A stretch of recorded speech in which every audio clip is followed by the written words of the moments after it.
Quero dar uma boa noite a todos aí que estão na sala, certo? E principalmente agradecer aí ao convidado, o senhor Lúcio Macedo, né? Lúcio Macedo, ele é um enfermeiro aí que fez pós-graduação, então, aí na área de saúde coletiva, na cardiologia e enfermagem aeroespacial.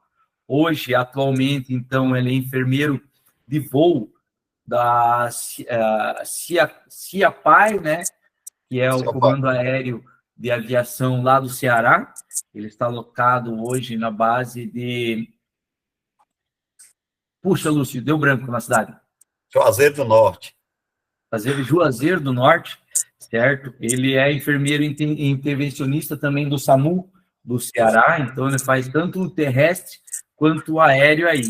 Ele é professor universitário de algumas disciplinas da faculdade lá de Juazeiro do Norte e também, claro, não podia deixar ele de lado, ele é professor da nossa pós-graduação aí de transporte, resgate e medicina aeroespacial da faculdade Senspec. E, claro, ele é o cara que está fazendo mestrado agora em ensino em saúde e me apresentou a tal da cajuína. Pessoal, se vocês tiverem a oportunidade, cara, a cajuína é um refrigerante que é só lá do Ceará, pense num trem bom. E, claro, não podia deixar de também esquecer, ele é o cara que faz a edição lá do Instagram, chamado Aeromédico Brasil. Ah, claro, bom, não podia deixar de estar fazendo a propaganda do meu amigo no Ô, site Nelson, valeu. Aeromédico Brasil. Ele diariamente faz postagem ali, tanto na área da emergência quanto na área da aviação de emergência, muito importante e pertinente para a nossa área. Então, chamei o Lúcio aqui hoje para a gente fazer bem um bate-papo, uma troca de experiência aí, para passar um pouco para vocês sobre o suporte essencial à vida, né? Lúcio, quando a gente fala em suporte essencial à vida, cara, o que a gente tem que começar a imaginar já nesse suporte essencial à vida? A gente fala sobre o suporte essencial, é porque existe um risco de vida, né? E esse risco de vida, se não receber esse suporte, não vai manter a vida. E que seria, então, esse suporte básico de vida? Existe o suporte avançado de vida, né? Quando a gente fala nesses dois contextos, gente, a gente está falando a respeito da pior condição que a gente pode encontrar para um indivíduo, né, que é uma parada cardiorrespiratória. E aí, nessas duas perspectivas de suporte básico e suporte avançado de vida, a gente vai encontrar a forma de atender essa pessoa, os recursos que vão ser utilizados para atender, né, e alguns desses recursos a gente vai precisar de um médico, né, que seria o caso de uma intubação, até pouco tempo a cardioversão elétrica também era um ato médico, hoje um enfermeiro pode fazer cardioversão elétrica, né, equipamento manual, a gente avançou nesse sentido, mas a questão de administração de medicamentos continua sendo ordem médica, procedimento avançado. Então, esses recursos para atuarem em cima de um paciente com parada cardiorrespiratória vão aumentar muito as chances de sobrevivência dessa pessoa, se ela for atendida em um tempo hábil, né, e esse tempo hábil é extremamente importante para que ele exista, que a gente consiga primeiro reconhecer esse momento, reconhecer o que é uma parada cardiorrespiratória e não confundir com uma hipoglicemia, não confundir com um desmaio, né, ou até mesmo uma convulsão. Então, existem, às vezes, algumas dificuldades nas pessoas, especialmente as pessoas mais leigas, né, nessa questão de reconhecer esse momento. Ah, mas se eu não tenho médico, se eu não tenho um cardioversor, medicamentos, ou um recurso para entubar um paciente desse, eu não posso atender o meu paciente?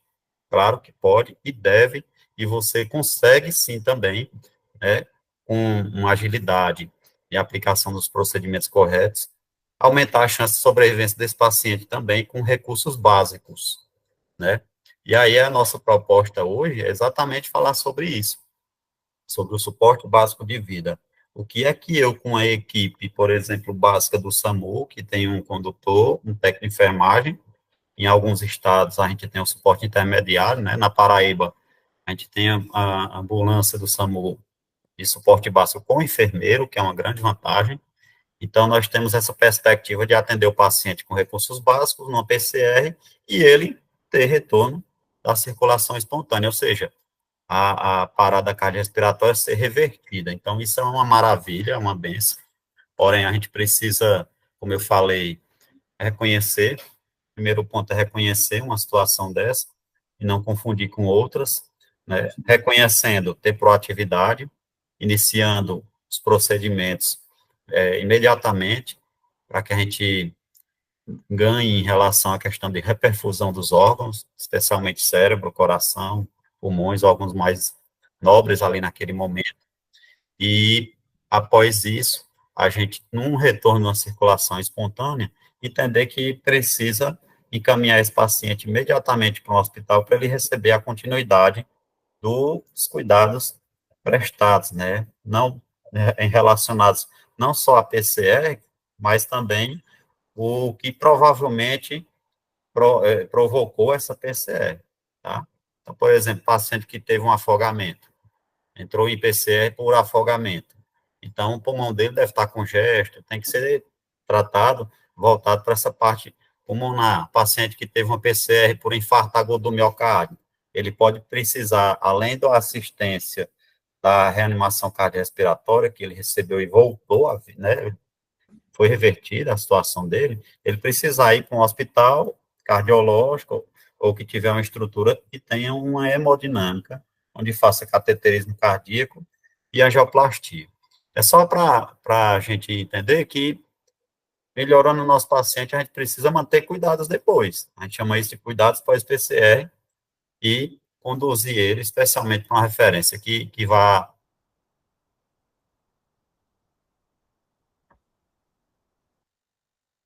Eu acho que travou ali a do Lúcio.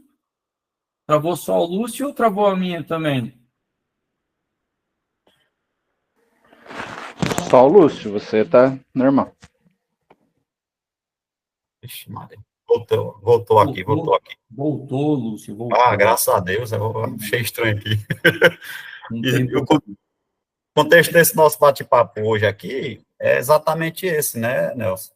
Sim, A gente sim. conversar Lúcio, sobre esses momentos, sobre essas fases. então significa que um dos momentos mais importantes de uma reanimação cardiopulmonar é o tempo? É o tempo, né? Quando a gente chegar na cena iniciar e receber, é fundamental. Imediatamente. E, inclusive, dentro do processo da RCP, a gente vai focar, no caso do suporte básico, na circulação, na compressão e no uso do DEA. Se tiver o DEA, tem isso também. Nem sempre a gente vai ter um DEA, por exemplo, se eu não tiver plantão no SAMU, eu tiver num shopping center e não tiver um DEA lá, é para ter. Locais com grande aglomeração de pessoas, é para ter, né? Mas no estádio de futebol, mas nem sempre tem, infelizmente. Mas se não tiver um DE, você pode iniciar compressões, né? E fazer também ventilações. Se por acaso você estiver se sentindo seguro para assumir a postura de realizar as ventilações, tá? Como nós somos aqui profissionais de saúde, eu penso que estamos seguros, ou então vamos treinar para isso, né? Mas o próprio protocolo do American Heart Association, no ACLS, eles recomendam que pode ser realizado com reanimação cardiopulmonar apenas com compressão. Isso para leigos, tá, gente? Então, nós não vamos se enquadrar aqui como leigos, porque todo mundo aqui do SAMU, né, Nelson? Sim, todo mundo aqui é do SAMU. Teoricamente, nós recebemos já uma preparação para isso. E dentro da perspectiva da gente do SAMU, que é melhor, nós temos alguns recursos para nos ajudar nesse sentido, da ventilação, né? Nós temos ali uma cânula orofaringe para estabilizar a via aérea aberta e um BVM, né, que é a bolsa válvula máxima, que a gente chama de AMBU. Então, nós temos um excelente recurso para realizar o procedimento de ventilação e revezar com as compressões. Então, nós no SAMU, numa ocorrência, a gente já tem essa vantagem de ter equipamentos para nos apoiar, diferente de eu estar aqui com minha família, minha esposa, minha filha, e estou ali na rua e cai uma pessoa em PCR, eu reconheço, e vou fazer compressão com as minhas mãos, e se eu me sentir seguro, ventilação boca a boca, né, enquanto chegar algum recurso. Algumas pessoas que são, esses samuzeiros aí que estão na foto, ó, todo em cima do SAMU, os caras têm máscara pocket, meu amigo, os caras têm...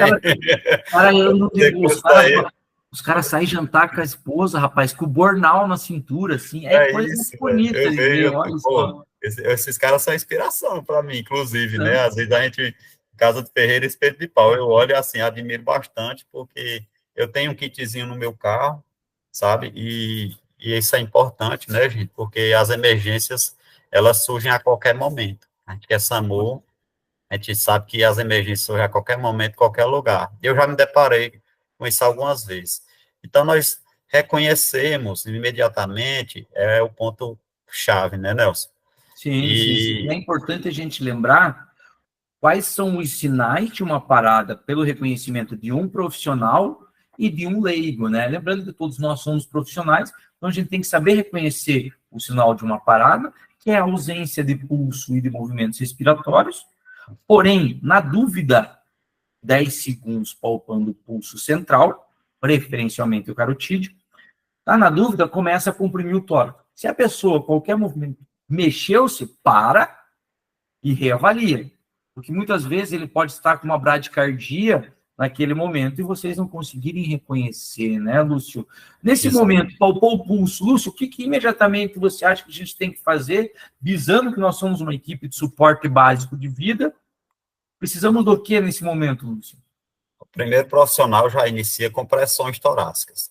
E o segundo já busca um DEA na VTR para ir aplicando, enquanto não espera, não, gente. Um começa a compressão é imediata, né?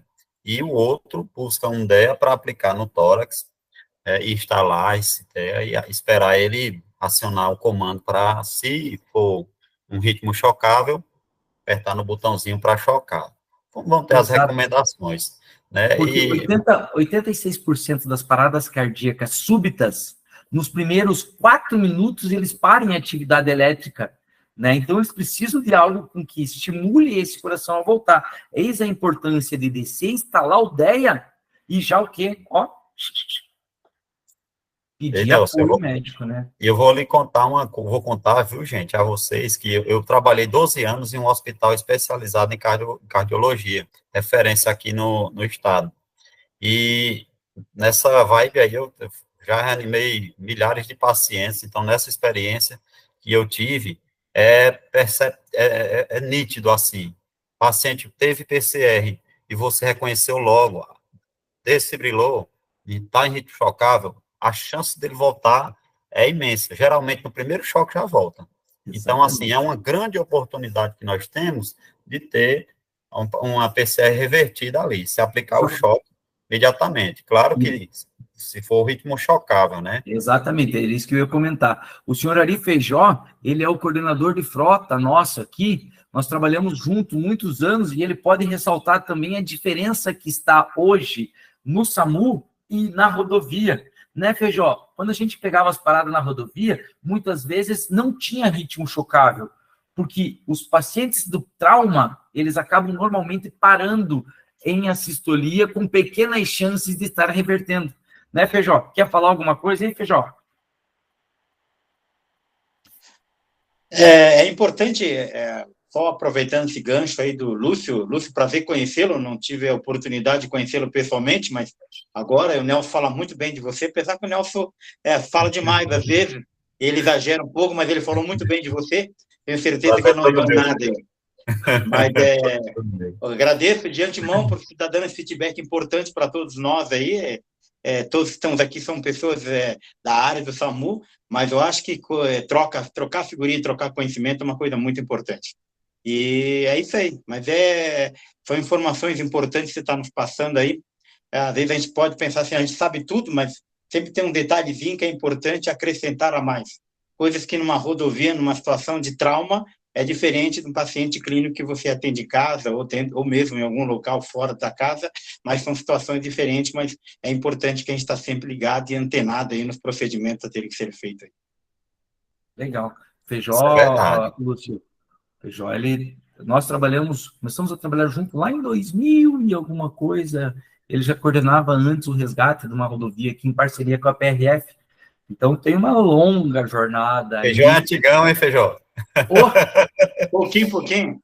Bota antigão. Viu? Não, mas o Nelson é mais antigo ainda. Vamos botar a idade nas costas do Nelson.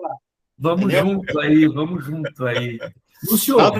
Nelson, nós somos parceiros aí de longas datas, trabalhamos muito tempo juntos no serviço de resgate da Salve aí, a qual, graças a Deus, tivemos a oportunidade de salvar muitas vidas, né?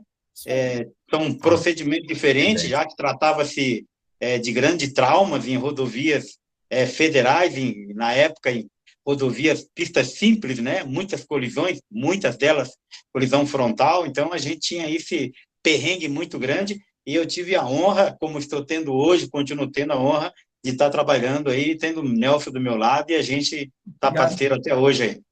Obrigado, uma excelente parceria. Vamos parar de rasgar cedo aí, vamos falar do próximo, porque senão a gente vai começar. Você sabe que eu e você, Feijão. É melhor não falar muito, que é muito que vão desconfiar alguma coisa aí. Sempre desconfio, né? Mas tudo bem, né? Eles falam que a gente é o Batman e Robin, só não sabemos quem que é o Batman e quem que é o Robin aqui, né? Rapaz. Mas, Lúcio, é importante fazer o acionamento da equipe de emergência, porque o que eu tenho notado hoje, né? A gente ainda está com o joelho no chão, botando lá o macacãozinho e vai para a pista. Hoje de manhã eu estava lá na Alfa 57, em Almirante Tamandaré, fazendo plantão de manhã, e tenho notado, Lúcio, um crescimento muito bonito dos médicos que estão na regulação, né? Eles fazem a regulação realmente de emergência.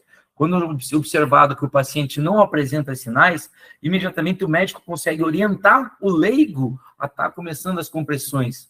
Cara, eu fico muito feliz quando chegam lá, principalmente quando nós estamos com poucas pessoas na equipe, é muito importante um leigo estar nos ajudando ali, nem que seja comprimir o tórax ou ser um suporte de soro, mas esse leigo vai somar muito com a gente, não é verdade, Lúcio? É verdade. Inclusive, o acionamento, né, de uma nova equipe, inclusive usa, né, se é a equipe básica que está lá e está diante de uma PCR, é importante que ela chame uma equipe usa, porque vai ter os recursos avançados e a chance desse paciente ter uma reversão com a desfibrilação manual, né, que vai estar na UTI, adrenalina, com a meldarona, que são drogas que vão ser utilizadas na PCR, né, especialmente se tiver no ritmo chocável, a chance desse paciente é muito grande. Então, tem que chamar uma equipe usa se realmente você perceber que o paciente tem uma perspectiva. O ideal é que sempre há uma necessidade de chamar a usa numa situação dessa. Mas enquanto a usa chega, você vai estar lá comprimindo e ventilando, pelo menos comprimindo e ventilando. Aplicou o DEA, se o DEA pediu para aplicar o choque, aplica o choque, tá? E como é que eu vou acionar essa usa, né? Você tem que ter a expertise de não perder muito tempo para isso também. Enquanto o colega começou a comprimir o tórax, o outro aplicou o DEA, esse que aplicou o DEA, enquanto faz a frequência lá de 30 compressões para ele, para o do DEA fazer 2 ventilações, já liga, já pega um celular, ou então um rádio, já passa um QTC para o SAMU, a pé de apoio da equipe usa, né, e isso é extremamente importante, né, e caso a regulação, como o Nelson falou, receba um acionamento com um paciente com todas as características de uma PCR, olha só, ele está se mexendo? Tá, não, ele não está se mexendo. Você sabe checar o pulso? Coloca o dedo no pescoço dele para ver se você sente uma onda de pulso. Não, não tem. Não está respirando, não está respirando. Identificou que está em PCR. Orienta. Faça compressão no tórax, né? Aprofunde. Você já teve algum treinamento sobre isso? Então, essa orientação. Tá meio ruim a internet do Lúcio lá no Se Ceará. apoiando para ajudar a salvar essa vida, né? Como é, Nelson? Voltou. Está meio oscilando ali, Lúcio, mas está indo bem, está indo. Certo. Então, esse apoio da regulação com orientações para leigos é extremamente importante. Não sei fazer ventilação, sabe comprimir, sabe apertar o tórax? Sei, é possível, como eu falei, realizar compressões, reanimação somente com compressões. Existem vários resultados positivos em pesquisas realizadas lá nos Estados Unidos, então ele mostra que pode ser eficiente, eu estou falando que pode, mas não estou falando que você tendo conhecimento para realizar a ventilação, vai deixar de realizar a ventilação, vai comprimir e ventilar, né? Por quê? Porque cada momento que você está lá comprimindo o tórax desse paciente, à medida que você comprime o tórax, o aperto que você dá aqui nessa região do externo, você divide o externo em duas partes, do meio para baixo, você coloca essa região da mão, a palma da mão, com os dedos, né, cruzando aqui, ó, e os braços retinhos, não pode dobrar assim, tem que ser realmente reto, né, e vai comprimir esse tórax aqui na metade do externo. Você divide o externo, o osso grande, divide no meio, essa região hipotenar, que é essa área da mão aqui, ó, essa área da mão, ela tem que ficar diretamente aqui, e você vai apertando. Ele tem que ter uma profundidade suficiente para que, quando eu aperto a pele, debaixo da pele, nós temos tecido adiposo, tem músculo, tem osso, até chegar ao coração. Então, existe um espaço muito grande da pele até chegar ao coração. Por isso que tem que realizar com a profundidade de, pelo menos, no caso do adulto, 5 centímetros, de 5 a 6 centímetros. É difícil, a gente não vai ter uma régua para medir, né? Mas a gente vai ter o bom senso, saber que aquele tórax está afundando mais ou menos isso aqui numa compressão. Por quê? Porque isso garante que quando eu comprimo o tórax, o meu coração, ele consegue mandar sangue, o sangue que está dentro dele consegue ser ejetado para manter cérebro vivo, o próprio coração vivo, pulmões vivos, mantém os órgãos vivos, porque mantém o sangue ainda circulando. Então, esse procedimento de compressão, ele aumenta a sobrevida do paciente, enquanto o coração desperta, né? Porque se ele está fragilizado mecanicamente ou eletricamente, ele precisa desse estímulo para despertar. Então, a compressão, além de ser um estímulo para despertar o coração, ele também vai manter a perfusão dos órgãos com esse sangue. Então, de forma artificial, não é natural, até ele despertar e voltar a manter essa perfusão de forma natural. Né? Vale a pena ressaltar, Lúcio, que na hora que nós estamos fazendo a compressão torácica, notem que a gente não fala em massagem cardíaca. Quem faz massagem é massagista. Hoje é compressão torácica, certo? Quando a gente fala na compressão torácica ideal, nós estamos fazendo, então, o tal chamado débito cardíaco. O que é o débito cardíaco? É a fração de ejeção ventricular vezes a frequência cardíaca. Então, quanto a gente tem sangue dentro do ventrículo, a gente comprime e manda tudo para fora. A hora que a gente dá o relaxamento, a gente enche esse ventrículo de sangue. Se eu não relaxar adequadamente, fazer uma compressão curta, ele não vai encher de sangue o suficiente. Na hora que eu comprimir, eu vou mandar pouco sangue. Então, comprime e descomprime na mesma intensidade para evitar com que eu mande pouco sangue para o corpo. E eu vou manter um débito cardíaco adequado. Por que é adequado? Porque eu estou fazendo uma frequência de 100 a 120, mandando mais ou menos 70 ml de sangue, que é o que cabe dentro do ventrículo esquerdo de um adulto, na hora que eu estou comprimindo o tórax. Então, muito importante é comprimir e descomprimir o quanto eu comprimir. Não posso ter aquela intensidade de comprimir rápido sem retornar ou quantidade apropriada de sangue. Não é verdade, Lúcio? Perfeito. Perfeito. Isso é perceptível, gente. Quando a gente tem um coração que bate de 60 a 100, numa situação normal, ele vai manter ali uma perfusão boa para todos os órgãos. Se eu começo a ter um aumento da frequência cardíaca, e, por exemplo, 160 batimentos por minuto, o que é que acontece? O coração é como se, vamos pensar que o ventrículo é como se fosse uma bola. Essa bola está cheia de sangue, certo? Essa bola, batendo normal, ela consegue expulsar uma boa quantidade de sangue e receber uma mesma boa quantidade de sangue. Se essa bola bate muito rápido, ela fica... Então, ela recebe pouco sangue e manda pouco sangue. Então, por isso que tem que ter uma frequência de compressão adequada para a gente manter uma boa perfusão desses órgãos. E que frequência seria essa, né? Essa frequência de 100 a 120 compressões por minuto. Ai, meu Deus, como é que eu vou contar? Um dia grande ali, sufoco, suando, meio-dia na reanimação.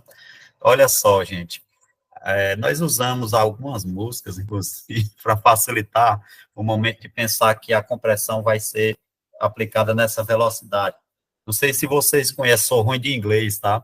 Mas tem uma banda chamada Bee Gees, que eles têm uma música chamada Stay Alive, é a mais utilizada. Tem outras músicas também, tem a do Baby Shark, e tem mais outras, mas a do Bee Gees é o que eu gravei aí, e eu uso bastante, memorizando, fica medulando, fica ha, ha, ha, ha, tchigana, tchigana, ha, ha, ha, ha. Então, esse ha, ha, ha, ha da música, acho que todo mundo aqui já ouviu essa música, tem condições de ter ouvido, né? Esse ritmo... Você sabe uma música que eu... Uma música que eu gosto de... Uma música que eu gosto de usar, Lúcio, que muitos aqui da turma... Não, dessa turma até vão conhecer, alguns não, que é o Pulso, do Titãs, né? É uma música nacional, é o meu rock and roll, né? O Pulso do Titãs é legal. O pulso ainda pulsa, né? Essa é uma música que dá um ritmo bem legal. E é claro, é nacional, né? Temos que prestigiar nossas bandas nacionais. Mas a Estrela Live de Diz é uma ideal, Baby Shark também, entre outras, né? Aquela do filme de Star Wars, né? Então, tem vários ritmos que, se a gente seguir mais ou menos aquilo na cabeça, fica melhor. É claro que, pessoal, não vamos botar a música no celular e colocar na cabeça do doente na casa dele e tá reanimando.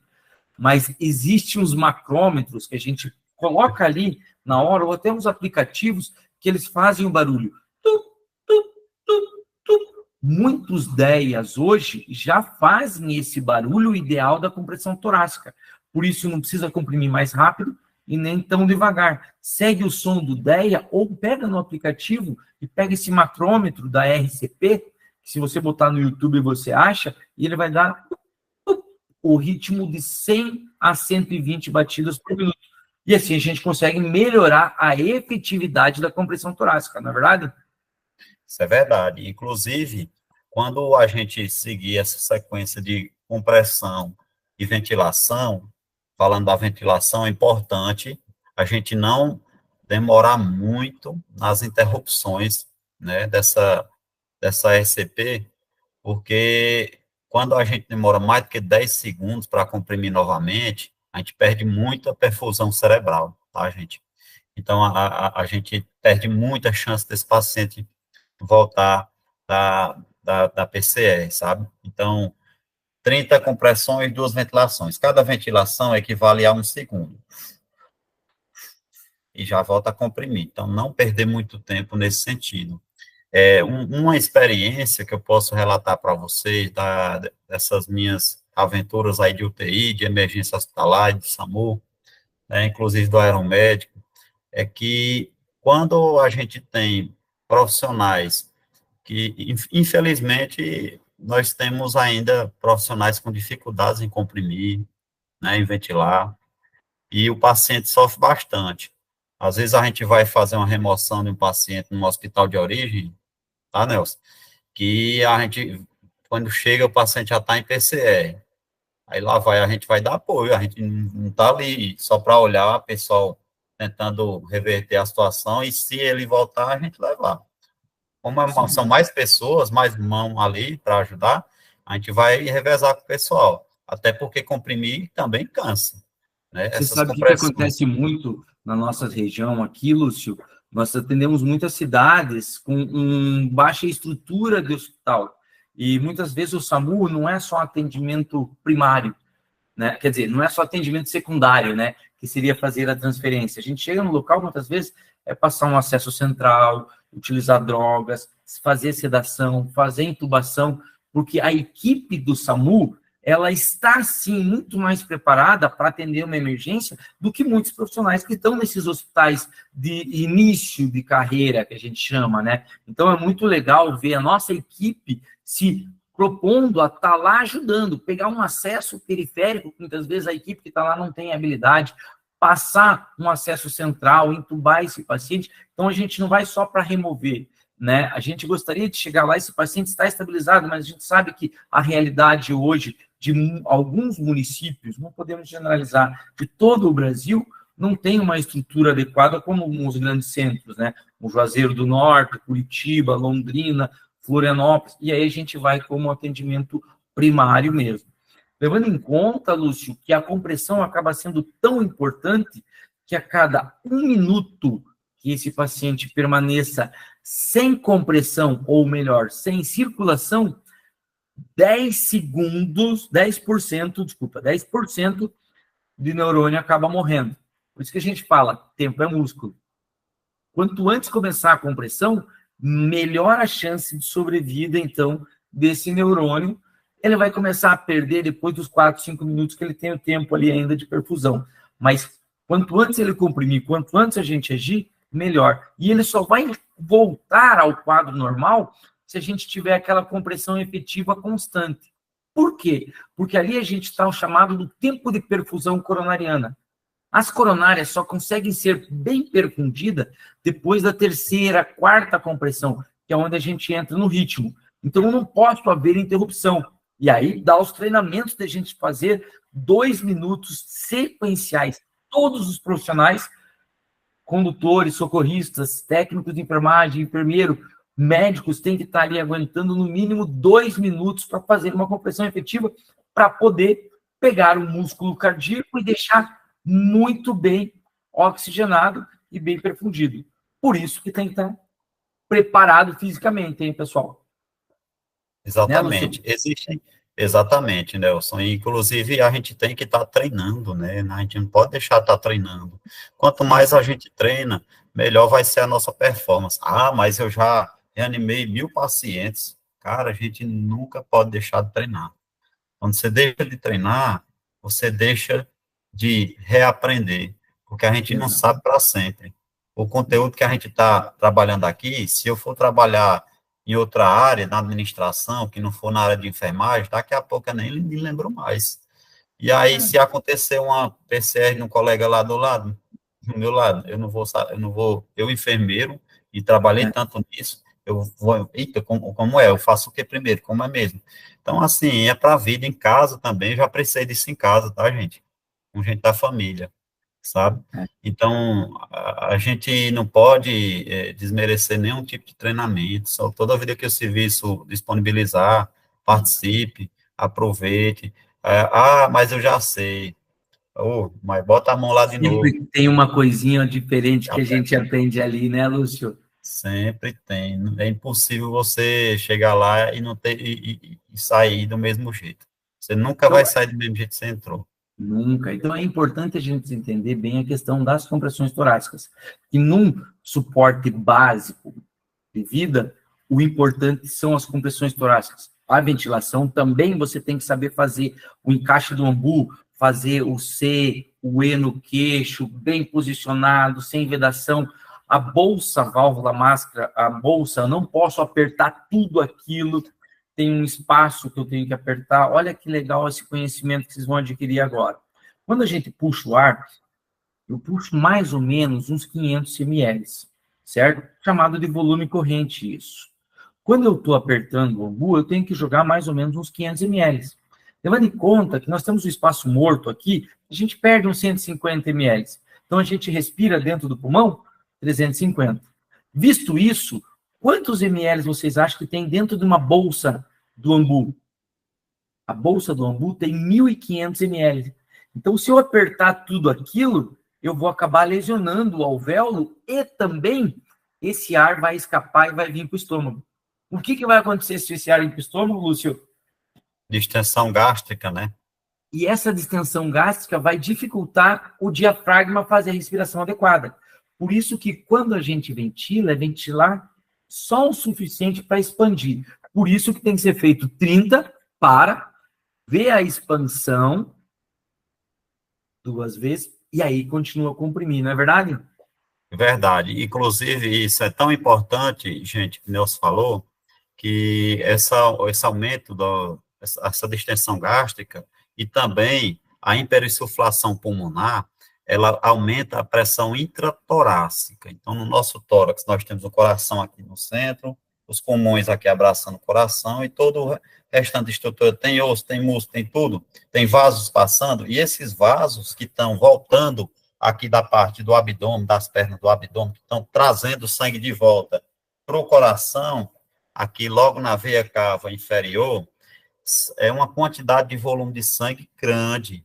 Então, se eu aumento a pressão intratorácica, o vaso que é isso aqui, ele fica mais comprimido. O que é que acontece? Se ele fica mais comprimido, mais apertadinho, volta menos sangue para o coração, diminui o débito cardíaco.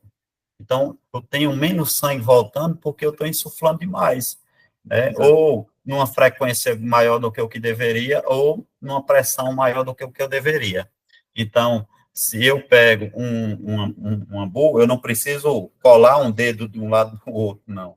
Eu, no aperto desse ambu, eu vou até mais ou menos metade, um pouquinho mais da metade, certo? E vou ventilar em 1 segundo. 1 segundo é suficiente para oxigenar bem esse nosso paciente, tá? E aí a gente já consegue não aumentar essa pressão intratorácica, consegue manter uma boa oxigenação e consegue também, minha filha aqui, gente, desculpa. Filha! Acho que aqui está fazendo 2 anos hoje. Com 2, Tiago, pelo amor de Deus, já faz tudo isso, já é. Olha aqui ela, 2 anos. Oi, Letinha, tudo bem? Fala com o tio Nelson. Oi, tio Nelson, tudo bom? Cara, ela tá enorme, meu, ela tá enorme, parabéns. Obrigado, Nelson. Desculpa, Lúcio, tá, gente? Ela gosta de câmera. Esse bate-papo tem que ser assim, cara. Lúcio, vale a pena a gente ressaltar novamente a questão da compressão torácica. Por que eu quero ressaltar isso? Quando nós temos uma compressão torácica efetiva, volto a dizer, fica melhor a parte da dilatação, da perfusão coronariana. Pessoal, como que a gente melhora a compressão torácica? De uma forma simples, praticando. E a gente quer praticar no manequim. Ah, não tenho manequim, não, só estou na minha base. Eu acho muito legal a base da Miranda Tamandaré. Sabe o que eles fizeram, Lúcio? Eles pegaram uma camiseta e encheram aquelas garrafas de 5 litros, tamparam e ficam ali praticando com os estagiários que vão. Isso é muito legal, a gente tem que praticar. Legal. Mas o que a gente quer chegar na parte linda do processo é algo com que faça essa compressão. E é por isso que a gente vai começar a fazer uns estudos. Olha, Lúcio, que interessante. Nós fechamos uma parceria que, inclusive, ela deve estar assistindo a gente aqui junto. Não sei se a Marta está aí. Fechamos uma parceria com a Zol e vamos estar... Oi. Olá, a Marta está aí. A Marta, ela é representante da Zol e ela vai estar trazendo para nós aqui, deixando em uma das bases, um aparelho a qual a gente vai estar testando. E vamos fazer um estudo em cima disso para verificar a viabilidade. E eu vou mostrar um pouquinho desse aparelho para todos nós aqui. Olá, vamos ver se eu consigo. Deixa eu tirar aqui da qualidade. Onde é que está a câmera aqui? Aplicar o efeito, sem efeito. Sem efeito. Pronto. Vamos ver minha bicicleta. Estão vendo isso aqui? Isso daqui é o alto pulso, pessoal. É um aparelho lindo. A gente coloca, então, o paciente aqui em cima. Não vou explicar tudo para vocês, porque acho que ele é bem complexo. Mas em uma oportunidade que eu já vou falar para vocês, para a gente permitir. Opa, peraí que tem alguém que está querendo entrar. Permitir. Então, esse aparelho aqui, ele faz o sistema de compressão torácica. Como que ele vai funcionar? Só para vocês conhecerem, então, o aparelho um pouquinho, certo? Eu faço o acionamento dele nesse botão, ele vai ligar, vai me dar toda a funcionalidade desse aparelho, e eu vou reiniciar o processo. O que ele pede? Ele pede para puxar a banda, puxei a banda, ele automaticamente vai começar a fazer as compressões torácicas. Vai, aparelho, não me vergonha. Está iniciando.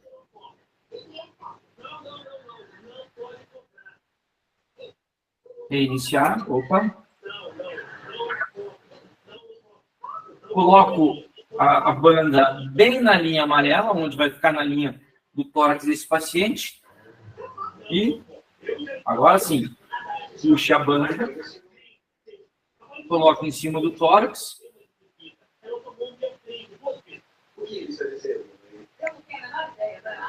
Ah, tá. Ficou a manhã inteira funcionando, agora não quer. E puxa bem a banda para cima, encaixa e inicia ele.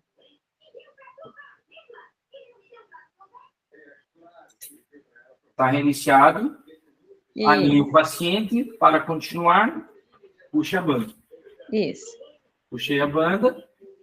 Continuando. E agora aí, começa a brincadeira.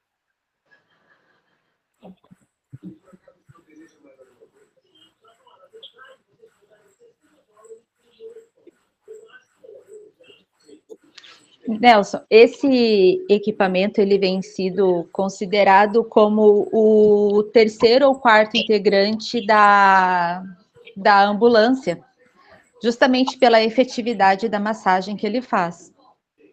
Bem interessante que a cada 30 compressões no suporte básico, ele para fazer a ventilação.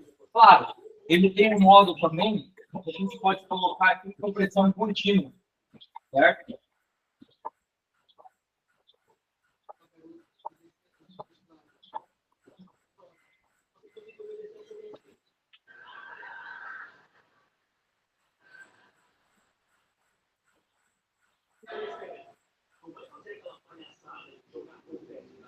E é isso. Claro, nós estamos falando ainda de algo inovador. A gente que faz aí a parte de tecnologias inovatórias dentro da área da emergência. Gostamos muito. Então, quando a Marta trouxe esse dispositivo para nós, Lúcio, primeira coisa, cara, eu falei, quero provar, vamos testar isso daqui. Porque, queira ou não queira, é a parte fundamental da emergência, né?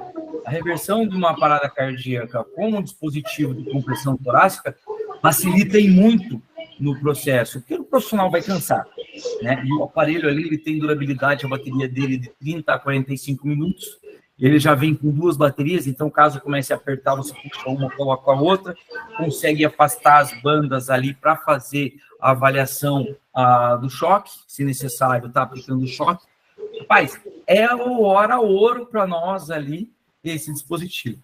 Essa semana próxima agora, Marta e a nossa equipe, Ari Feijó, ali, estaremos na base de Araucária para estar deixando esse aparelho lá. Então, nós vamos fazer um treinamento na quarta e na quinta-feira, das 6h30 da manhã até as 7h30 da manhã, pegando os 2 plantões, para colocar todo mundo na prática mesmo, como utilizar esse dispositivo, e a gente já vai deixar eles lá mais ou menos aí 30 dias na base, para pegar esses dados, coletar todos esses dados, fazer uma pesquisa interessante, para depois publicar e já apresentar a justificativa já para os municípios da qual a gente é responsável, né? Mostrando a efetividade desse equipamento. Pense só, Lúcio, todas as ambulâncias nossas terem aí um aparelho aí para funcionar, para auxiliar na compressão torácica, não é, Marta? Sim. Esse equipamento ele já é bastante utilizado em Porto Alegre, no SAMU do Rio Grande do Sul, Brasília, São Paulo, Rio de Janeiro, porque esse equipamento ele tem uma diferença sobre o equipamento de pistão. Então, o equipamento de pistão, ele faz uma compressão external. O autopulse, ele faz uma compressão no sentido da biomecânica, isso, no sentido da biomecânica do tórax. Então, ele faz com que a pressão seja aplicada no coração em todas as áreas do coração. Então, não só na parte anterior, mas na parte posterior também ali, melhorando a questão da perfusão. Então, ele otimiza muito mais essa perfusão em função da força distribuída em todos os lados do coração. Isso é muito importante, né, Lúcio? Mas vamos esperar aí que um dia todas as unidades tenham esse aparelho, né, para facilitar. Porque quanto mais é difundido esse equipamento, melhor o acesso e automaticamente o custo menor aí para nossas unidades, não é verdade? Obrigado, Marta, pelo teu auxílio e por estar fechando essa parceria com a gente aí. Imagina, que isso. Proativo. Marta, você tem que mandar para o Ceará também, Marta. A pesquisa aqui também. Eu vou fazer o seguinte, eu vou conversar com o pessoal amanhã e vou pegar seu contato com o Nelson e vou pedir para alguém fazer contato com você lá. Aí, ó, padrão, hein? Lúcio, mas vamos lá, vamos dar continuidade então, Lúcio. Nelson, a respeito do AutoPulse, realmente é um equipamento que tem uma grande vantagem em relação ao pistão. Existem pesquisas, inclusive, falando sobre isso, favorecendo a compressão total do tórax. Tá ruim a internet dele lá. Mais ali na animação. Ele vai servir quando a equipe estiver reduzida, ele vai servir quando o transporte estiver em movimento, por exemplo, na ambulância, no helicóptero. Mais seguro, né? Exatamente. Mais seguro, né? Quando a equipe estiver em exaustão, porque isso acontece, a reanimação pode demorar muito tempo, e essa equipe entrar em exaustão, né? E não perder a qualidade da compressão, porque a gente sabe que quando o profissional começa a comprimir, não retornou nos 2 primeiros minutos, mais 2 minutos, anima mais 2 minutos, não, o paciente não voltou, o cara entra aí em 5 ciclos e está já entrando em PCR junto com o paciente. Aí pegando um pouco do oxigênio e colocando em você ali já, né? É quase isso mesmo. Aí você sabe que esse último ciclo, a eficiência, se você não estiver revezando com os profissionais, o cara não vai aguentar fazer uma compressão de qualidade, não. Então, o equipamento também tem essa vantagem de manter a qualidade ali, dependendo do tempo, né? Eu acho fantástico, assim, esses dispositivos de compressões torácicas automáticos para nos apoiar nas missões. Eu acho que vocês avançam muito nesse sentido aí, viu, Nelson? Nem falha. Sabe o que é legal, Lúcio? Que daí, assim, esse aparelho também a gente consegue palpar a cada 2 minutos, fazer a pausa e palpar o pulso dele. Ou até mesmo a gente pode colocar os eletrodos e tentar reconhecer. Lúcio, voltou! Eu olho ali, tem onda P, Complexo QRS, onda T. Uhul! Padrão. Eu vou te contar que eu acho que não está aqui online. Eu não vi o Júlio entrando, nem a Joana. Ontem a gente colocou a equipe da Alfa 81, chegou no local e atendeu uma parada e reverteu a parada. Cara, que felicidade muito. Reverteu a parada, Lúcio. E agora, o que a gente faz? Comemora, faz selfie, posta no Instagram, tenta pegar aquela mensaginha, parada revertida. O que eu faço, Lúcio? E agora? Ainda não. Esse paciente, muito provavelmente, ele, em retorno de circulação espontânea, ele vai voltar, desculpa a palavra, grosseiramente falando, ele vai voltar meio capenga, né? Então, a gente precisa otimizar a condição clínica dele, até chegar no hospital, e lá ele, inclusive, vai precisar fazer alguns exames para estudar melhor a origem dessa PCR e ter maiores chances de sobrevivência depois também, porque não é que ele parou e teve uma reversão ali que não vai morrer mais nunca, né? Ele pode ter uma PCR poucos minutos depois, se a gente não otimizar a situação dele. Então, cuidados importantes que a gente pode ter, especialmente ali na nossa perspectiva de SAMU, dentro de uma ambulância, é observar como é que o nível de frequência cardíaca desse paciente ficou, pressão arterial, saturação do paciente, né? No caso da USA, é interessante fazer um eletrocardiograma, colocar uma cardioscopia, monitorizar esse paciente, observar a glicemia desse paciente, colher o sangue para glicemia. Às vezes o paciente fica com uma hipoglicemia, precisa repor também. Esse paciente, ele se precisar fazer volume, realizar volume, só que é importante auscultar o paciente primeiro, porque se ele tiver com o pulmão congesto, se a gente fizer volume, a gente vai piorar essa volume soro, né, gente? Nessa perspectiva de ambulância básica, senão a gente vai piorar a condição dele, aquecer o paciente, né? Os protocolos de reanimação lá dos Estados Unidos pedem, no caso, para esfriar, deixar ele a 34 graus.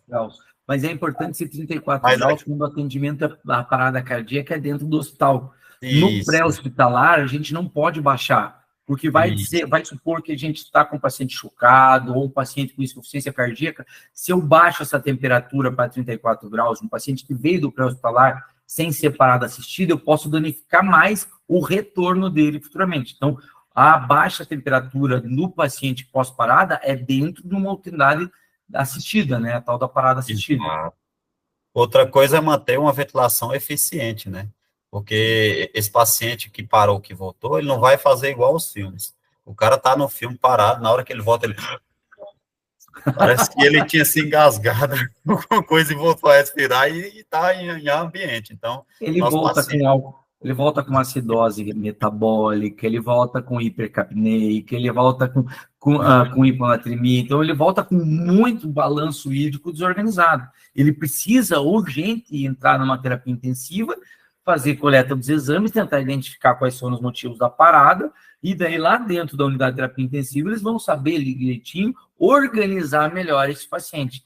Por isso que também o deslocamento é prioridade. A gente chama aqui no Paraná em código 1, Lúcio. Não sei como é que vocês chamam aí no Ceará, deslocamento com prioridade. Rapaz, a gente não... É prioridade mesmo, não usa os códigos aqui, não. Aqui a gente pede por rádio permissão para deslocamento em código 11, regulação. E daí ele liga a sirene e ó, vai com prioridade. Aí no hospital a perspectiva vai ser outra, porque ele vai precisar fazer eletrocardiograma, tomografia de crânio, né? Pode ser que vá repetir uma glicemia e ele poderá precisar fazer um cateterismo cardíaco, né? Existem outras perspectivas que vão ser realmente condições de hospitalar, né? Como o Nelson falou. Mas se a gente melhorar essa questão de volume, né? De glicemia, a gente melhorar essa oferta de oxigênio, se o melhor que a gente pode fazer numa VTR básica é ventilar por BVM, né? A gente pode precisar estar ventilando esse paciente até levar ele para um hospital, né? Muito importante. Ele está com DEA, certo? Que daí quem voltou, o paciente disse é o DEA. O que eu faço depois que ele volta, Lúcio, com as APAs de DEA? Não tira não, deixa para tirar. Muito importante. Vai não que ele para tirar de novo, já está com DEA aplicado. Exatamente. Por isso que não pode tirar a APA do DEA até que você seja colocado dentro de uma unidade de terapia intensiva ou uma unidade de suporte avançado, onde eles vão estar revertendo pela monitorização contínua. Ok? Não dá para tirar essa APA de DEA, pelo amor de Deus, pessoal. Exatamente. A gente esqueceu alguma coisa que a gente pode fazer na básica aí, Nelson? Será se...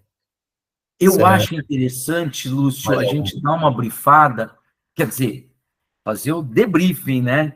Beleza, o paciente voltou ou o paciente não voltou. O que é legal a gente fazer depois que o médico ou falou, infelizmente não tem mais condições, ou a gente conseguiu remover esse paciente com qualidade, com circulação espontânea, né? Para dentro de uma terapia intensiva. O que é legal a gente fazer depois com a equipe, Lúcio?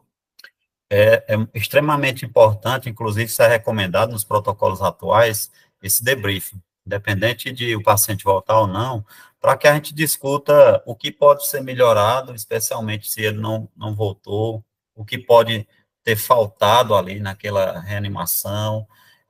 A gente pode discutir sobre a comunicação entre os profissionais durante o processo no caso de uma usa, administração de medicamento, falar alto, tudo que for falado, ser em alto e bom som, para que os profissionais que estejam ali mantenha uma comunicação eficiente, a gente chama isso comunicação em alça fechada, para que ela seja clara, objetiva, não conversar coisa que não tem nada a ver naquele momento, se concentrar no procedimento, né, perceber, fazer uma autorreflexão se a sua compressão está boa, se a máscara ficou bem encaixada, se não houve escape de oxigênio ali, se realmente você fez a técnica ser bem realizada, se o tempo da abordagem foi legal.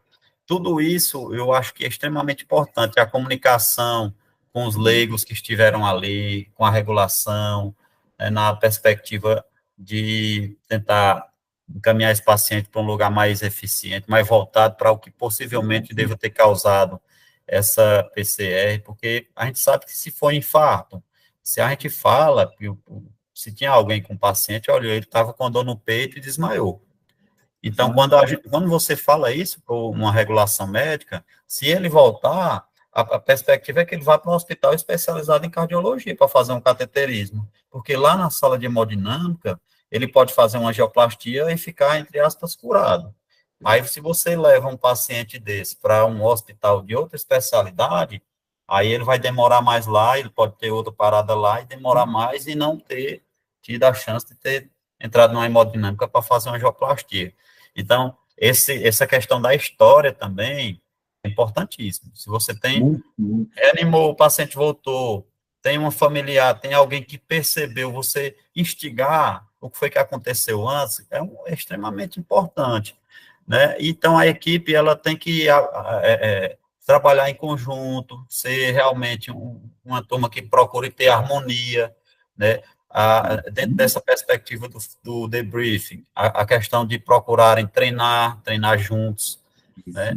Extremamente importante, porque isso vai fazer com que vocês, a cada ocorrência desse tipo, já estejam mais coordenados entre os dois, ou melhor, até, né? Os três. Então, às vezes a gente vê, por exemplo, eu sou do NEP aqui também do SAMU, eu sou instrutor do NEP. A gente vai dar um treinamento, desculpa, gente, eu não sei como é aí. Tem algum médico aqui com a gente, acompanhando esse momento? Eu não vi se entrou ali, mas eu acho que entrou ali. Seria legal, assim, falando da profissão, pelo menos no nosso lugar aqui, a gente vai dar instrução para todo mundo, médico, enfermeiro, técnico de enfermagem, condutor, e às vezes os médicos não vão, cara.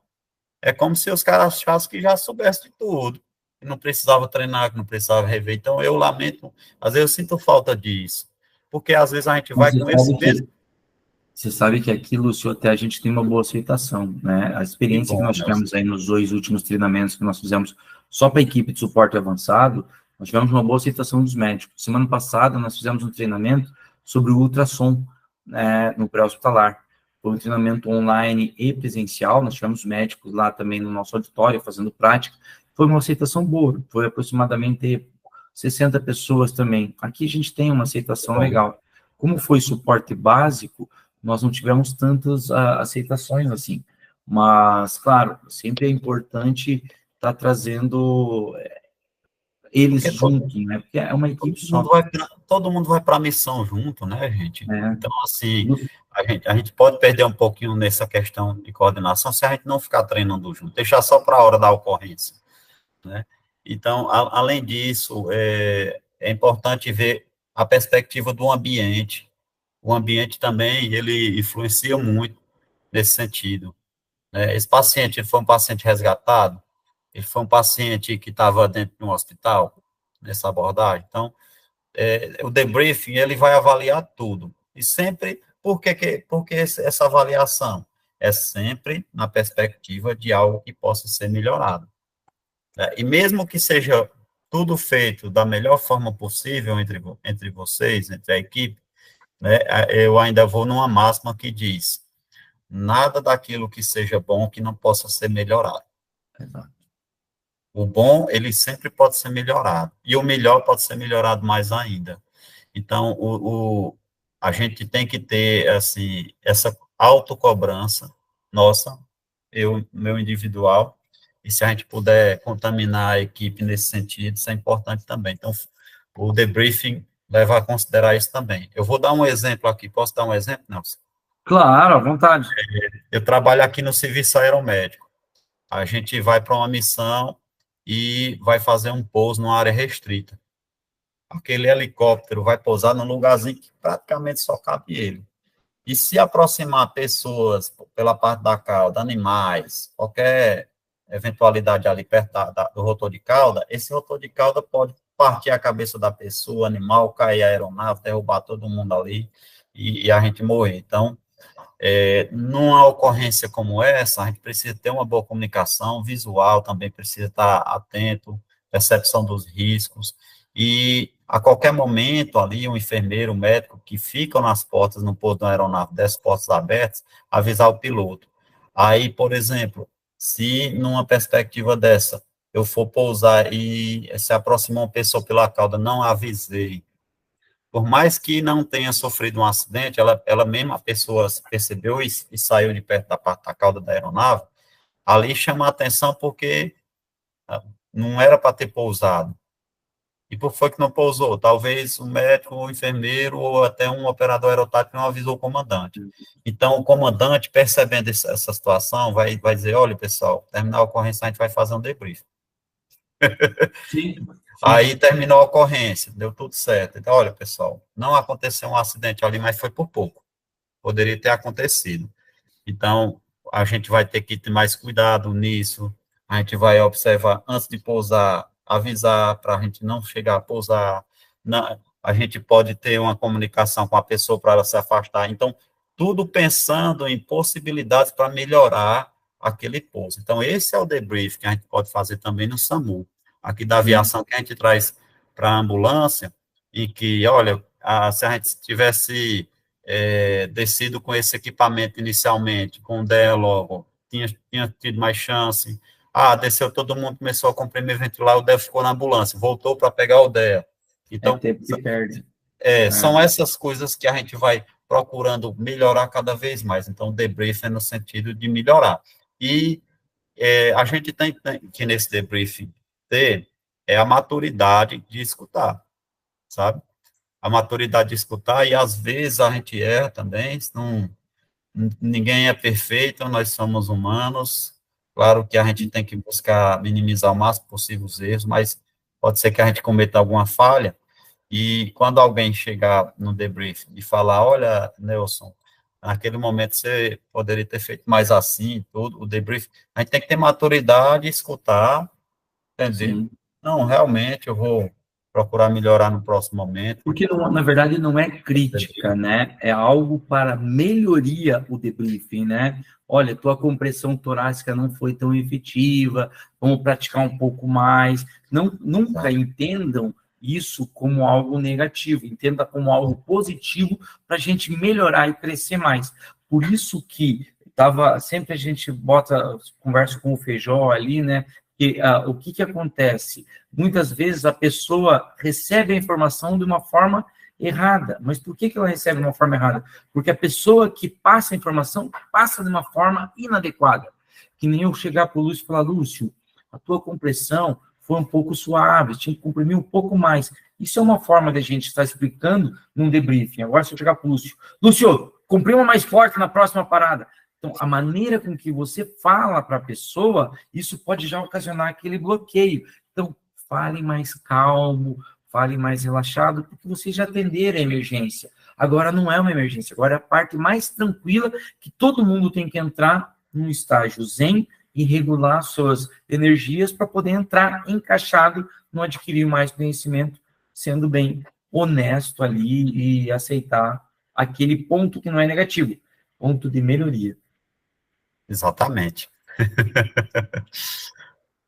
Nada mais, Nelson. Eu acho que seria isso, Lúcio. Eu gosto muito de quando a gente fala na aviação, principalmente, né, a questão da comunicação em alça fechada, né? É muito legal porque, assim, o Lúcio pede, eu falo, eu repito e ele repete. Então, isso é muito legal. Não é bem assim, uma adrenalina, não.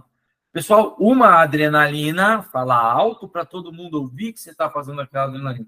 Vou fazer, então, o ciclo. Então, 27, 28, 29, já olha para o colega, 30, que ele vai estar ventilando. Essa comunicação é em alça. Eu falo, ele repete, eu falo, para realmente sentir que ele entendeu. Não é 28, 29 e 30. Daí você olha para o colega e fala, não vai ventilar? Ele, oi, não entendi. Então, essa comunicação em alça fechada é muito importante para nós, na emergência. Pessoal, alguém quer fazer alguma pergunta? Alguém quer colocar alguma questão? Pode levantar a mão, pode abrir aí, a gente tem mais 8 horas, quer dizer, 8 horas não, mais 8 minutos aí para a gente estar conversando. Levante a mão, Lúcio. Quando é que você vai me levar para conhecer toda essa turma aí pessoalmente, Nelson? Rapaz, vamos agendar aí, porque agora é o seguinte, agora a gente está indo lá para Goiânia, então, para participar lá do Conair, ó. Alô! Tá lá, tá lá. Vamos lá para o Conair. E acho que vamos tentar trazer aí até o final do ano você aí para estar junto com a gente aí. Vamos fazer alguma coisa prática aqui na base. Diga lá, Feijó. Lúcio, eu vou ter que dar uma saidinha, mas já está encerrando aí. Primeiramente, foi um prazer imenso conhecê-lo. Agradecer você por essa aula, que é muito importante. E dizer a você que aí, nesse momento, nós temos uma parte da nossa equipe. A nossa equipe é uma equipe muito top, faz um trabalho espetacular no nosso SAMU. A gente tem um orgulho imenso de todos, né? Apenas que nem todos possam estar nessa aula agora, mas pode ter certeza que esses que estão agora presencial e os que estão fora trabalhando ou estão ocupados com outras situações, é uma equipe muito bem informada, muito bem treinada, é uma equipe que faz a coisa acontecer. A gente tem vários feedbacks de vários lugares, dando os parabéns para o atendimento da nossa equipe do SAMU. Hoje mesmo, tivemos uma reunião com o Comesp e a gente saiu de lá deslumbrado com tanta informação positiva do nosso contrato, da FESA, né? Principalmente pelo excelente atendimento que essa equipe que está presente agora teve aí positiva. Então, eu agradeço a equipe por ter disponibilizado esse tempo e estar aproveitando esse monstro de conhecimento que a gente está tendo aqui. Agradecer você, Lúcio, por esse momento disponibilizado aí, agradecer o Nelson por essa iniciativa aí de ter passado para todos nós esse grande conhecimento. É uma troca de informação, é um acréscimo para que todos nós possamos ter na nossa vida profissional. Como já foi falado, o serviço de SAMU de pré-hospitalar é um trabalho fantástico, é um reconhecimento que não se fala em dinheiro, mas se fala em gratificação, em gratidão por Deus. E a gente fica muito tranquilo, tanto eu quanto o Nelson, aqui, porque a gente tem certeza que a equipe de ponta, que são nossos condutores, técnicos, enfermeiros e médicos, fazem um trabalho maravilhoso, fantástico. Eu tenho certeza, assim como da sua região também. Então, seja muito bem-vindo, seja aqui aplaudido de pé a sua aula, essa informação, e estamos aí à disposição quando tiver a oportunidade de vir para Curitiba, a gente fica aí com as portas abertas para receber. Tá bom? Grande abraço, Deus te abençoe ricamente. Equipe, parabéns aí a todos vocês, como sempre, vocês estão sempre presentes nas nossas aulas, vocês são top demais, parabéns mesmo. Nelson, irmão, grande abraço, nos falamos depois. Lúcio, prazer imenso, felicidades, equipe, grande abraço a todos vocês aí. Um abraço, até mais. Pessoal, eu quero, sabe agora fazer o quê? Eu quero todo mundo com a câmera aberta, vamos fazer uma foto, todo mundo aí, certo? Aquele print da tela que eu vou fazer para mandar para vocês. Eu tenho aqui na minha tela aparecendo, sei lá, acho que tem uns 40 aqui. Isso, soltem o cabelo, ajeitem a maquiagem, os guri aí ajeitam a barba, né? Então, vamos fazer algo bonitinho. Eu vou dar uma arrumada no meu cabelo, que é necessário. Eu vou deixar meu cabelo de lado, viu? Vou deixar meu cabelo de lado. Por favor, Lúcio, teu cabelo está desajeitado aí também, Estava caindo nos olhos aqui, ó. Tá caindo no olho aí, aumenta mais, melhora esse teu cabelo aí, tá? E claro, pessoal, eu acho que o que o Ari falou ali está tudo bem explicadinho. Costumo dizer e falo sempre para vocês, nós não temos uma equipe, nós temos um time que tem sempre o mesmo objetivo, salvar vidas. E cada vez mais, Feijó, Cadenas e eu, estamos muito felizes de ter todos vocês na nossa equipe, certo? A gente tem uma troca constante de conhecimento com vocês, a gente aprende muito com vocês e a gente tem um carinho muito grande por cada um de vocês. Então, quando vocês precisarem da gente, vocês sabem, estamos 24 horas por dia, 7 dias por semana, 366, esse ano tem 66 dias no ano, à disposição de vocês aí para estar recebendo qualquer chamado. E, Lúcio, cara, você sabe que você mora aqui, tá? Nós aí estamos juntos já fazem 6, 7 anos aí nessa parceria, tá? Vou falar para vocês que não estavam no começo, sigam lá, então, Aeromédico Brasil, o Lúcio, ele é responsável pela página, muito legal, ele faz umas postagens interessantes, tanto de aeromédico, quanto também da parte de emergência lá, viaja o Brasil inteiro, um excelente instrutor, e é referência mundial, na verdade, né? Ele já está indo para fora do país fazer palestra e apresentar um pouco o serviço do nosso estado, do nosso país, beleza? Pessoal, vamos dar aquela risada legal, aquele sorriso bonito, quero todo mundo ali bem charmoso. Eu sei que não dá para ser todo mundo charmoso, que eu sou um que eu não consigo ter charme, mas vamos lá, até vou levantar.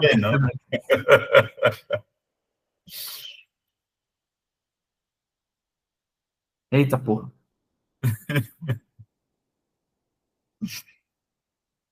Agora tá saindo print aqui? Ah, não, hein? Bora, acho que deu. Lúcio, o dia que eu fui lá no restaurante Nordestei aqui, cara, e vi no cardápio a cajuína, meu amigo, eu lembrei da hora. A Ana Cristina, minha filha, provou, cara, ela falou, quero mais. Então, já é tua aí, em Goiânia, a gente se encontra lá e eu vou querer cajuína aí, meu jovem. Vou levar. Gente, não é exagero, não. Não é exagero, não, é sério mesmo. Esse refrigerante, ele vende aqui na minha cidade, é produzido aqui, é só aqui mesmo, no Brasil todinho, ele só é produzido aqui, é maravilhoso, uma delícia. Mandei para o Derru lá no Rio de Janeiro também, ele encontrou um lugar lá que vendia, eu fiquei impressionado, porque é muito bom. Eu queria, Nelson, aproveitar também e agradecer a todo mundo que está aqui com a gente, né, que nos prestigiou nesse momento. Eu acho que é uma oportunidade da gente se conhecer. Espero muito que um dia eu possa conhecer vocês pessoalmente. Eu adoro a cidade de vocês. Fui aí no ano retrasado. Que lugar lindo, que lugar organizado. Eu fiquei doido para morar em Curitiba. Bem, você está de portas abertas aqui, cara. Nossa, ele sempre vai te receber bem aqui, tenho certeza disso. Lugar de gente bonita, de gente boa, gente educada, organizada. Eu fiquei encantado e fico muito feliz também ouvindo essa organização que vocês têm no SAMU, essa competência, essa vontade de fazer, salvar vidas, né? Eu estive recentemente em Brasília, numa comissão do Ministério da Saúde, a gente trabalhando sobre os protocolos do SAMU, que vão ser atualizados. A gente estava nessa missão lá, e eu fico muito feliz quando eu vejo as pessoas vestindo esse manto azul marinho e fazendo honrar ele a cada ocorrência, sabe? Porque ali é uma pessoa que, se não tivesse o SAMU, como seria? Para você tentar entender qual a importância do SAMU hoje, é só lembrar como era antes. Quantas pessoas morriam, né? Quantas pessoas morriam dentro da nossa casa, morriam ali no final de semana no churrasco, não tinha como atender num trânsito, numa rodovia. Então, o SAMU aumentou muito a perspectiva de vida dos nossos pacientes, é um projeto incrível. Eu posso dizer a vocês, conhecendo outros projetos em outros países, que o SAMU é o melhor serviço de emergência do mundo, não estou falando do Brasil não, do mundo, né? Infelizmente, a gente sabe que existem lugares que o SAMU é um pouco mais carente do que outros, né? E fico feliz quando o Nelson fala sobre toda essa organização do SAMU de vocês. Sigam firme e forte nessa missão, é muito nobre. Eu acho que a missão mais nobre é aquela de salvar vidas, né? Não desmerecendo qualquer outra missão, mas essa é extremamente nobre. Obrigado a cada um de vocês pelo carinho, pela atenção aqui comigo, né? Desejo uma ótima noite. Espero muito que a gente se encontre um dia. Se alguém for para Goiânia em junho, a gente vai se encontrar, vai ser massa. E então, obrigado, junho, pessoal, para quem não sabe, vai ter o Congresso, o Congresso Aeromédico Brasileiro, né? Quarta edição do Congresso Aeromédico Brasileiro. Eu tô indo para lá. Ah, louco, os meus estão lá embaixo, hein? Ó, os meus estão lá embaixo na prateleira. Vai ter novamente a 4ª edição. Eu tô indo para lá, tá? Já estamos com passagem comprada, hotel reservado. Vamos estar participando do congresso. Se vocês estiverem afim de ir junto, vamos lá. A gente tenta um desconto para, pelo menos, na inscrição, a gente consegue um descontinho para vocês lá. Muito bom, um network bem interessante. Vai gente do Brasil inteiro e de fora do país também tá dando palestra, né? Inclusive, assim, viu, Nelson? Vão ter espectadores de outros países também. Tem uma turma aí que já está confirmando. Vai ser bacana. Vai ser muito interessante. Quem tiver afim, bora para Goiânia lá. Comer pequi, né? Goiânia é o país do pequi. Bom, e é bom demais. Lúcio, muito obrigado mesmo, cara. Parceria aí, nossa, sabe que pode contar muito com a gente. Foi muito bom aí essa noite. Obrigado a todos novamente. Beijo grande no coração, Deus abençoe. Vou interromper a gravação agora. Muito obrigado a todos e seguimos, pessoal. Valeu, pessoal. Boa noite. Fiquem com Deus. Tudo de bom. Valeu, Nelson. Obrigado.